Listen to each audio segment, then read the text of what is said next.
Over the last few days, all I've really done is shopping. I've explored various different places. I've been to Lidl, I've been to a big hypermarket called Hyperdino, and today I went into like a big, massive shopping mall, which is only 20 minutes away, and I thought I'd show some of the bits and pieces that I've got, which seem sort of kind of typical of the region. So these are various different kinds of beans, and you can get all sorts of beans in these big jars, and they're so cheap. You know, this was like 70 cents for this massive jar.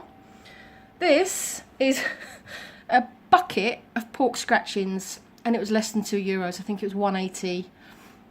This is just like mixed snacks and things, and this kind of stuff is really useful to take walking, like for hiking, but it's just dirt cheap. It's got quite a good sized packet, but it was €1, you know. This stuff, this is like a candied fruit, and this hypermarket that I went to today, oh my god, they had every kind of fruit imagined in this kind of glacé form, just candied, and really cheap. I think that was €2. I mean, that might have been 3 for that, but you know, that's a lot of it. And again, that's something that I would take a block of that with me hiking for some energy.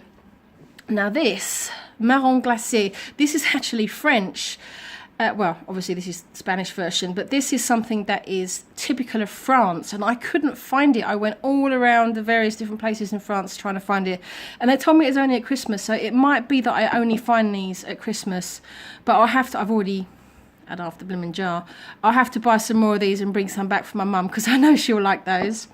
And then this is another thing that, again, is very typical of France, but it's the same here. This is just a kind of, like a, what's the word? It's saucisson in French. Can't think of the word in English. But yeah, this is the peppered one, like a salami. Yeah, salami. And again, they've got so many different types of cured meats, and again, cheap. Much cheaper than France. And the other thing I was very pleased with today was I managed to find a book of walks on Tenerife in English.